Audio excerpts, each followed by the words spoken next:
rapport à cette abnégation, ce cœur, cet envouement que nous avons pour Akadosh Baruch Hu, et cette façon d'agir et de faire les mitzvot avec un amour de l'intérieur, ça veut dire c'est notre cœur qui va se propulser en avant et qui va pousser notre cœur et notre corps à faire la mitzvah. Je voudrais vous rapporter une très belle histoire d'un Gaon, d'un tzaddik et d'un géant de la Torah. Il s'appelait Rabbi Yekutiel Yehuda Alberstam. Je l'ai rapporté souvent dans mes histoires. Et c'est à travers les marasim qu'on va comprendre, nous, à notre niveau, comment nous devons faire les mitzvot et la Torah Kedusha. Lui, c'est un rave qui est né en Pologne le 10 janvier 1905. Et il est parti de ce monde à Natania le 18 juin 1994. C'est un admour américain et puis israélien et d'origine polonaise. C'est un globetrotter aussi, de partout, Baruch Hashem. Et lui, il était le fondateur de la dynastie chassidique de Tzantz. Vous avez entendu, même à Tfat et à Yerushalayim, il y a les Hassidés Tzantz Klausenburg. C'était un très grand tzaddik. Et lui, c'est un survivant de la Shoah. Ça ne fait pas 1000 ans ou 500 ans. Ça fait à peine les générations derrière. Donc, il était un survivant de la Shoah. Mais malheureusement, sa femme et ses 11 enfants ont péri durant cette période. Qu'Akadosh Baruch Hu venge le sang qui a été versé et les nazis. Lui, le Rav Yekutiel, il a fondé en 1975 l'hôpital très connu, l'hôpital Laniado de Natania en Israël.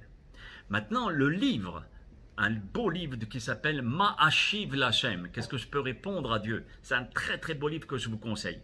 Là-bas, il rapporte que lorsque le Rav de Tzantz, Klausenburg, il était dans les camps de concentration et c'était bientôt Pessah. Alors, qu'est-ce qu'il a fait? Il proposa à chaque élève qui se trouvait avec lui de préparer les matzot pour Pessah. Les élèves, ils ont dit, mais Rabbi, comment on va chercher la farine et tout ce qui s'ensuit? Comment faire Pessah? C'est pas possible. Il lui dit, regardez, dans les cuisines, on travaille suffisamment pour nous payer nous-mêmes.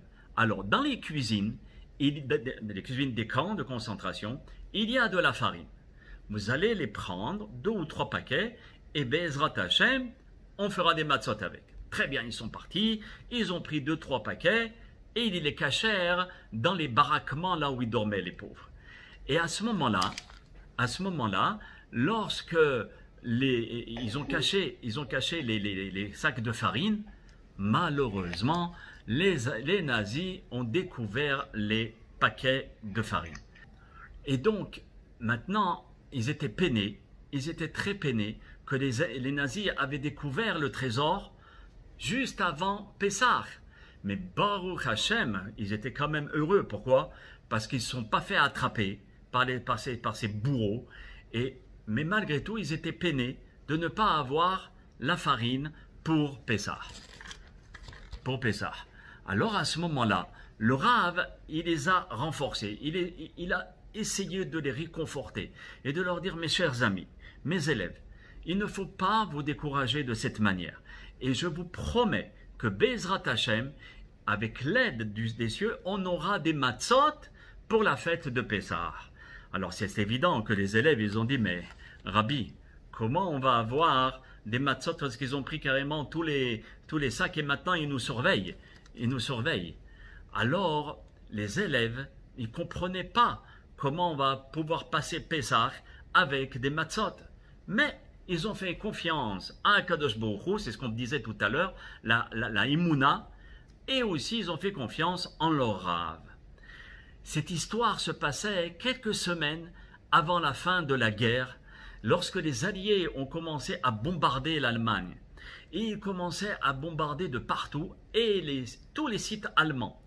Et Baruch Hashem, devinez ce qu'ils ont bombardé, à votre avis? L'usine de farine fut atteinte.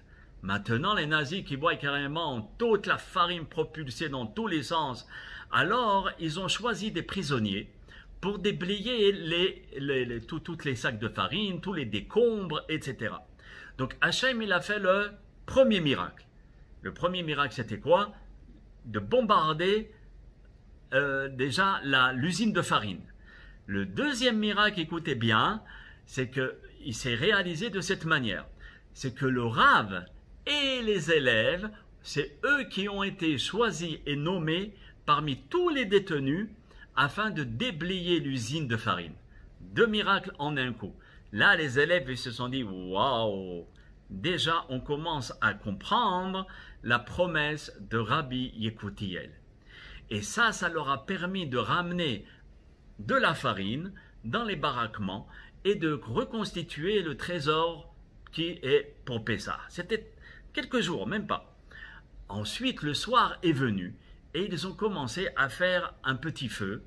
C'est sûr, avec tous les risques qu'ils encouraient, parce que c'est Chas v'Shalom, il y avait un feu, Bar Minan, ça aurait été très très grave. Mais Baruch Hashem, HaKadosh Baruch Hu les a protégés. Et ils ont cuit les matzot. Le lendemain soir, Baruch Hashem, c'était Pessah. Le Seder est arrivé et chacun a pu recevoir 30 grammes. C'est le chiour, c'est la mesure minimale qu'on doit manger pour Pessah, pour être quitte de notre obligation. Et chacun, ils ont mangé un kazaït, c'est 30 grammes. Le Rav Yekutiel a récité toute la Haggadah avec les commentaires par cœur. Et les autres, on répondait à la Haggadah. Cela veut dire que vraiment, ils mangeaient cette matzah dans la liberté, parce que ce Baruch Hashem, là maintenant les alliés ont commencé à venir, eux ils sont dans Pessah, c'était fantastique. Et précisons encore que le Rav, le Admour, non seulement qui ne mangeait pas, qui mangeait des matzot, mais il ne mangeait pas du hametz, parce qu'ils avaient une collation qui leur a été donnée, un tout petit morceau de pain dur. Malgré tout, durant toute la fête de Pessah, le Rav n'a jamais voulu profiter de ce morceau de pain, ou du pain qu'on lui donnait, parce qu'il aurait très bien pu prendre ces morceaux de pain et de l'échanger contre de l'eau ou bien d'un légume. Mais vous savez tous qu'on n'a pas le droit de profiter du hametz. C'est interdit, même après Pessah. Mais vous allez me dire aussi, mais pikuach nefesh, quand on est dans des camps de concentration, ces lois ne s'appliquent pas. Eh bien, le rabbi faisait son effort. Vous voyez, comme le bébé, je vous avais dit qu'il n'arrive pas à se lever, et que la maman, quand il voit qu'il fait des efforts, il va l'aider. Eh bien, lui, c'était sa participation. Même s'il était abstenu de le faire, il l'a quand même fait, il a fait l'effort. Ce comportement pouvait être adopté que par la dimension d'un Rav pareil, qui avait un niveau gigantesque. Pour nous, à notre niveau, on fera un petit effort. Mais à son niveau, mes chers amis, c'était pas facile de ne pas, quand vous avez faim et on ne peut pas manger, on travaille, on est dans des camps et c'est dur, on peut prendre un petit peu la permission, pikuach nefesh, ça veut dire c'est un danger de mort, et de prendre le morceau de pain et puis l'échanger, peut-être pas le manger, mais au moins l'échanger contre un verre d'eau ou bien un fruit. Eh bien lui, il ne l'a pas fait. C'est ça son effort, vous voyez. Et nous, ça va être autre chose. Cette conduite, c'est une conduite impressionnante du Rav de Tzantz. Rabbi Yekutiel Yehuda Albernstein, Zecher Tzadi Kadosh Lebracha. C'était un monument. Vous savez qu'il a marché toute une nuit, pieds nus, avec des coups. Et beaucoup sont morts. Et il marchait pieds nus, dehors, sans chaussures. Et avec des coups, et Baruch Hashem, il a résisté. Regardez, non seulement la volonté, mais aussi la force qu'il avait. Et ce Rav-là ne s'est pas démonté, même s'il a perdu sa femme, ses 11 enfants. Il est venu en Eretz Israël, il a fait l'hôpital, et il s'est occupé d'une manière incroyable, d'une dévotion pour le Ham Israël. C'est fou. Et tout cela provenait de sa volonté. Il avait une volonté si forte, mes amis, qu'il faut en tirer une moralité pour nous. Même si on ne va pas faire exactement pareil, on ne va pas pouvoir être au niveau du Rav de Tzantz. mais au moins essayer de s'en imprégner en disant, regarde, lui, à son niveau, il avait une volonté de faire. Eh bien moi, je vais essayer d'avoir une volonté de bronze, ou bien un peu plus souple, de plastique, mais au moins de faire un effort pour Hachem Yitbarach quand j'ai pas envie de faire telle mitzvah. Et le cœur, quand on arrive à faire ainsi, le cœur est empli d'amour envers Hachem. Vous voyez? Et non seulement envers Hachem, mais quand on va faire les mitzvot, on est dans un entrain incroyable. Et c'est ça qui poussait le Rav et tous ces talmidim dans les camps de concentration de faire les mitzvot dans les moindres détails, même s'ils n'étaient pas obligés. Même si c'était pikuach nefesh. Ils faisaient les mitzvot, là-bas on voit dans le Sefer, qu'ils faisaient la tfila, même si c'était dangereux. Ils mettaient les téphilines, ils étudiaient la Torah. Et regardez, c'est incroyable, ils accomplissaient les mitzvot. Et le Rav respectait ainsi que ses élèves beaucoup de Torah dans les moindres détails. Alors nous qui ne sommes pas dans les camps de concentration, on peut s'imprégner de ces grands et de se dire au moins, Baruch Hashem, j'ai la liberté de faire les mitzvot, au moins je vais en faire une fois par semaine, vous voyez, comme j'ai dit au début du cours, d'essayer de faire un effort et de prendre la force de nous relever et de nettoyer notre réceptacle afin de mettre la belle glace, pas une seule glace, 365 glaces. Mais écoutez bien, mes chers amis, je vous l'ai dit la semaine dernière, vous savez, avec l'histoire du tapis, quand le Rav il était venu, et puis le Barlabayit il n'était pas content parce que son fils il a versé la soupe sur le tapis, et puis le papa il l'a disputé par rapport au tapis, mais quand il a fait Netilat Daim de travers, il lui a rien dit. Alors je vous avais dit qu'en servant Hachem avec son cœur, pas seulement avec sa tête. La tête, c'est la connaissance. Et comme je vous ai dit, la connaissance, c'est très important, mais ce n'est pas le primordial. Ce n'est pas l'essentiel, c'est le cœur. Et le cœur, on gagne aussi de faire ressentir. Déjà, on ressent nous-mêmes les mitzvot, parce qu'on les fait avec amour, avec cœur. Ce n'est pas un truc pour se débarrasser de la prière ou des téphilines, mais d'essayer de s'arrêter et de se dire, attends, qu'est-ce que je fais là? Je suis en train de parler à Dieu. Je suis en train de faire tel acte pour Akadosh Baruch Hu. J'allume les bougies à Hachem Yitbarach. Donc automatiquement de prendre et de vivre le moment présent, mais aussi on va ressentir la mitzvah, parce qu'on arrête le temps. Et quand nous-mêmes on ressent la mitzvah, on est capable de la faire ressentir à nos enfants et à nos proches. Quand je vous parle souvent d'éduquer les enfants, c'est pas seulement qu'avec des reproches et des paroles malveillantes, mais c'est par notre conduite. Quand on va le faire avec tous nos tripes, l'enfant, il va recevoir la chose la plus importante qui est quoi? L'amour. Et cet amour-là, il va le ressentir, il n'aura pas besoin d'explications de Rashi, de Tosfot et de Freud et d'Aristote. Non. Le cœur, il parle directement au cœur. Et nos enseignements sont plus facilement acceptés par les enfants. Et ils sont très influencés, vous savez, par la façon dont on va se conduire. Et si on se conduit en disant « Ah, ça va, c'est pas grave, eux aussi ils diront « Ah ben, c'est pas grave, c'est pas grave ». Et quand on va leur demander de débarrasser la table, ou bien leur chambre, ou bien de faire telle mitzvah, ils diront « Ça va après ». Et donc, si on les habitue à faire avec leur cœur tout de suite, à ce moment-là, on leur enseigne l'essentiel même de chaque chose. C'est ça, si vous voulez, mes chers amis, pour comprendre le jour de Rosh Hashanah. C'est le jour du jugement où on nous convoque, on va tous être convoqués devant le tribunal céleste. Et même si on ne le voit pas de nos yeux, nos sages l'ont vu, ils le voient et ils nous témoignent à travers des livres qu'il y a des anges, des milliards d'anges qui préparent les tables, qui préparent chaque dossier. Personne n'est oublié. Et pour ne pas avoir une année de travers catastrophique, parce qu'on a des années parfois, vous voyez cette année où on a eu le virus, ça nous a mis en l'air beaucoup de plans, beaucoup de choses. Et donc de prier et de vivre intensément notre vie, c'est avec une préparation préalable. Et là-dessus, nos hachamim, ils nous rapportent quelque chose, une métaphore fantastique. Est-ce que quelqu'un voudrait intervenir avant que je rapporte la métaphore?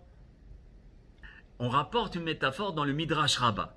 C'est comme un empereur ou bien un responsable d'un quartier ou bien d'un village. Et celui-là, qu'est-ce qu'il fait, cet empereur? Il investit sur ses villageois. Et il leur dit, regardez, vous allez travailler pour moi. Et chaque année, on va re-regarder le travail que vous avez fait. Et selon le travail, je vous accorderai un nouveau contrat. Vous pourrez garder le terrain avec les animaux. Et en plus, je vous donnerai une somme d'argent afin que vous puissiez investir. Mais indirectement, c'était pour lui aussi, parce qu'il avait de l'argent qui rentrait. Et avant de donner, si vous voulez, cette somme et ce contrat, cet empereur ou bien ce responsable du village, il leur posait plusieurs questions. Il leur disait, bon écoute, très bien, l'année passée, ça veut dire cette année qui vient de s'écouler, est-ce que tu as eu combien de kilos et combien de litres de lait et combien de kilos de fruits ou d'épis et combien d'argent tu as réussi à me faire gagner? Si, Baruch Hashem, le paysan disait, Baruch Hashem, regardez, j'ai eu une année où j'ai travaillé et j'avais une bénédiction, et regardez le montant que j'ai réussi à avoir. Il est évident que l'empereur, quand il voit cette belle recette, il va investir sur ce paysan encore davantage. Nachon. Et il va être confiant envers cette personne-là, envers ce paysan. Mais si le paysan, par malheur, il dit, vous comprenez, j'étais malade pendant toute l'année, j'étais un peu fatigué, et puis je devais sortir avec mes enfants, avec ma femme, et aussi je devais m'amuser, et c'était difficile de travailler. L'empereur, il va le regarder, il va lui dire, qu'est-ce que tu veux de chez moi? Tu veux que je te redonne un autre contrat? Tu veux que je te donne une somme? Mais mon cher ami, déjà que tu puisses me rembourser l'argent que j'ai investi en toi l'année dernière. Parce que l'année dernière, je t'ai donné 100 000 $, et maintenant tu m'as mis les 100 000 $ en l'air. Il faut que tu me rembourses. Et donc, si vous voulez, c'est exactement cette métaphore par rapport à nous. Hachem nous a donné l'année dernière à Rosh Hashanah, parce que tout se fixe à Rosh Hashanah, pas Yom Kippour. Yom Kippour, c'est scellé, avec d'autres jours, mais déjà, c'est pour le pardon des fautes. Mais Rosh Hashanah, c'est principalement le jour où tout est décidé pour tous les 365 jours. C'est incroyable, 364 jours. Alors Hachem nous a donné 365 jours afin que l'on puisse réaliser des mitzvot et des ma'asim tovim, des bonnes actions. Ce n'est pas obligatoirement des mitzvot. Parce qu'une action, c'est une mitzvah, d'aider, comme j'ai dit souvent, une personne à traverser la route, ou bien de tenir la porte à la personne que j'ai derrière moi, c'est une mitzvah, c'est une bonne action. C'est le derech eretz, c'est le savoir-vivre. Et à ce moment-là, qu'est-ce que nous avons fait cette année? Alors, comme tout à l'heure, vous avez dit, eh bien, on fait le bilan. Et on s'aperçoit que Baruch Hashem, on a fait beaucoup de Tehillim, on s'est engagé à certaines choses, on a pu faire certaines mitzvot que lorsque l'année d'avant on ne les faisait pas, et on a réussi à garder le Shabbat, même si c'est une fois par mois, mais maintenant on va le faire 2 fois par mois, parce qu'il faut refaire un engagement, et doucement, on voit que l'année dernière, grâce à Dieu, on a avancé 1 micron, mais on a essayé de faire des mitzvot.